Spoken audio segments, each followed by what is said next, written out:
Amici di Directa Sport, buon pomeriggio dallo stadio Angelo Caocci di Olbia. È la nona giornata del campionato di eccellenza regionale. In campo Portorotondo e Nuorese. È arrivato ora il fischio d'inizio della partita, inizia il match dunque tra Portorotondo e Nuorese. Un'occhiata verso Ragazzu, è proprio lui il destinatario di questo pallone lungo. Ragazzu si gira la sterzata, la sfera è sul sinistro, la rasoiata di Ragazzu che termina fuori di poco. È arrivata già la prima opportunità della gara.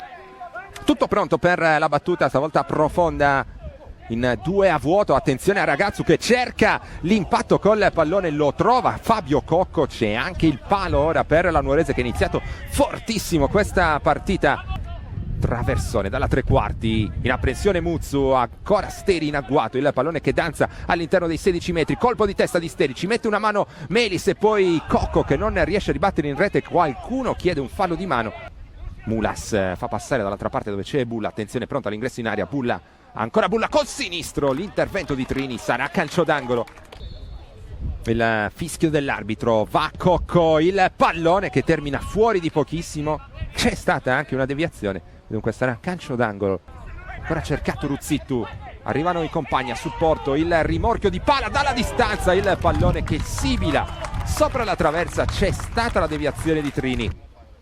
Va Bruno con il sinistro, il colpo di testa e arriva il gol del vantaggio del Portorotondo al minuto 18 della prima frazione. Stato pala, se non abbiamo visto male, a battere Trini.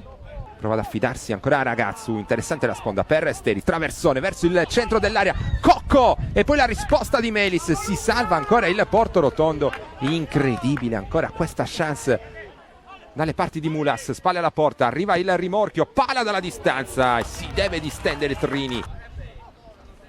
La chiusura qui, Corda dalla distanza, il pallone che si abbassa, non abbastanza. Passa qui Cocco con caparbietà, poi Usai, limite dell'area, il sinistro di Usai, Melis respinge, poi allontana, traversone basso, allontanato di testa, c'è Ruzzitto, limite dell'area, cerca la battuta con il sinistro, serve invece un ottimo pallone per Mulas che cancia fuori di pochi centimetri. Per Mulas a posizione regolare, inseguito da Varrucciu, guarda verso il centro, arriva Saggia dalla parte opposta, il pallone dentro per Bulla, col sinistro prova a incrociare il pallone che si perde sul fondo.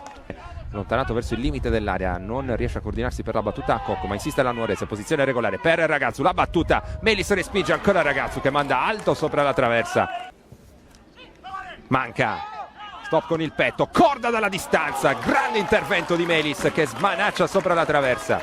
Fallo probabilmente su Mulas, il pallone che però per Ruzzittu, il destro a giro di Bulla, il pallone alto di poco.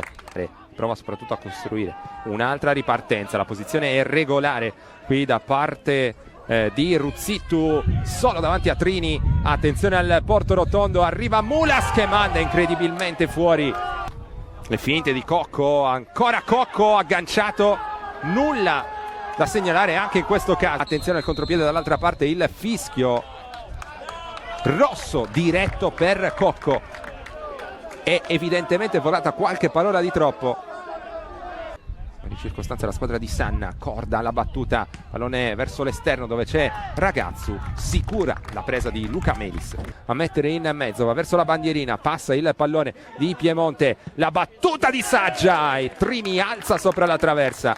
Finisce qui al Caocci, vittoria prestigiosa per il Portorotondo che batte la Nuorese con un colpo di testa nel primo tempo di Diego Pala.